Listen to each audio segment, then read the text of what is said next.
every leadership team in a business is populated with exceptionally smart people with very, very strong personalities. That's basically an automatic recipe for conflict.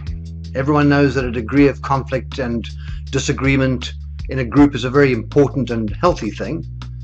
You need people to strike sparks of each other to get productive and creative conversations going in the team. But there actually is a limit beyond which conflict is unhealthy and just plain unproductive. Over the past 2 decades, we have developed a lot of experience in dealing with exceptionally strong teams who've needed to get into better alignment. And so we've developed some really good tools that you may find helpful if there is an unhealthy level of conflict in your team. Many excos have 1 or 2 dominant personalities who foster and even foment conflict, and a couple of people at the other end of the spectrum who are conflict averse, as well as a couple of people in the middle. Usually people are conflict averse just because they have never learned the actual skill, and it is a skill, of how to engage around difficult issues without the exchange descending into anger and even aggression. For most people, all conflict is about anger and about either winning or losing. And for almost everyone, losing is a very painful experience. So what happens is that over time, issues that are not dealt with build up like scar tissue on a wound. And the reality is that issues that are not dealt with are buried alive and return later almost always in uglier ways. At redvooma, our processes have been tailor-made to allow these different types of people to come together more productively, to resolve issues, to clarify expectations, and to get constructive conversation going around difficult things.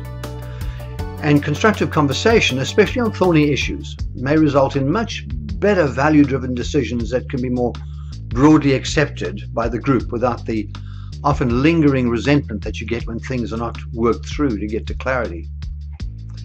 Among the tools we use is a methodology we've developed which we call radical clarity. Radical clarity is about saying what needs to be said, always aligned to a business case, always with the intention to strengthen relationships, and always to get to clarity between 2 or more people, and without focusing on anyone winning at the expense of another or settling old scores. We typically have a session or 2 with the leader of the team, followed by one-on-one sessions with team members to understand both personal intent and legacy issues. And then we usually hold bipartite and or plenary conversations to install what we call a human operating system. An operating system in the sense I'm talking about here is very much like a computer operating system.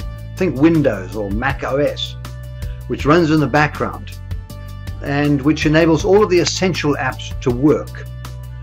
So in the case of your leadership team, you want apps like honest, healthy discussion to run. You want apps like people saying what they really think to run, and many others that make a leadership team work effectively together. The underlying operating system that enables these conversations is absolutely essential to the optimal performance of a leadership team, and many never get there. If what I've been telling you resonates with you at all, and if you think you could use my help, please give me a call, and I'll be very happy to have a completely confidential chat with you at a time that works for both of us.